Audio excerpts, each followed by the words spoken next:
परमात्मा को पाना है तो आपके जीवन में सत्य का होना जरूरी है। पहले आप सत्य बोलना सीखें। रामचरितमानस में भी गोस्वामी जी लिखते हैं, धर्म न दूसर सत्य समाना।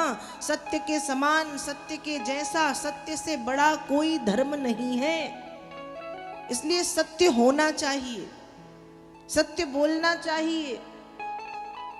और सत्य कैसा बोलना चाहिए? कहा भैया सत्यम ब्रूयात प्रियम ब्रूयात।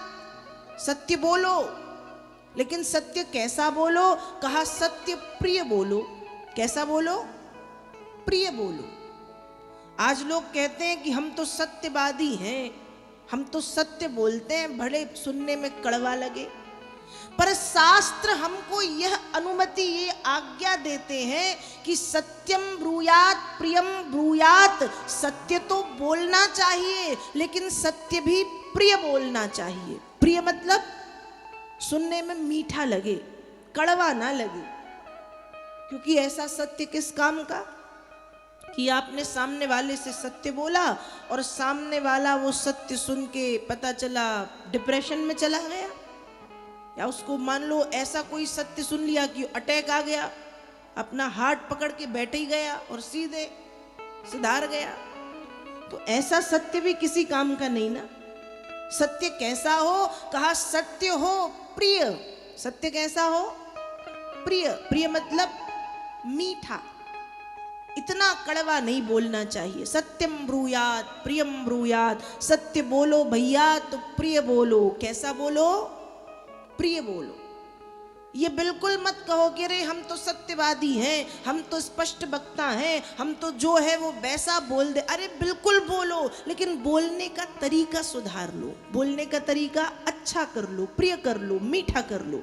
क्योंकि सत्य भी बोलो तो प्रिय बोलो। सत्यम ब्रूयात प्रियम ब्रूयात। और सत्य बोलना चाहिए, झूठ नहीं बोलना चाहिए।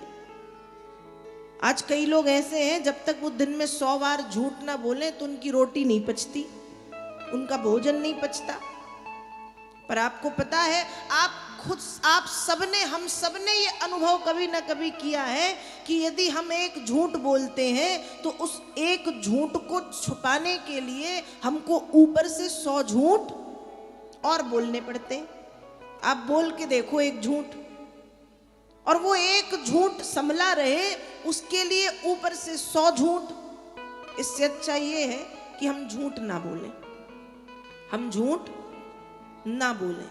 हाँ, हम घर गृहस्थी वाले लोग हैं तो कभी कभी हमको झूठ बोलना पड़ता है। कभी कभी की बात अलग है। कितना कभी कभी कहा, जितना दाल में नमक उतना कभी कभी चलता है। घर गृहस्थी वाले हैं, समाज में रहते हैं, कभी कभी बोलना पड़ता है। लेकिन ऐसा नहीं कि पूरी की पूरी दाल ही झूठ की है, ये ना हो। क्योंकि सत्य ही परमात्मा है, परमात्मा ही सत्य है। और ध्यान रखिएगा, सत्य प्रताड़ित हो सकता है पर सत्य पराजित नहीं हो सकता। सत्य को ढका जा सकता है पर सत्य को नष्ट नहीं किया जा सकता।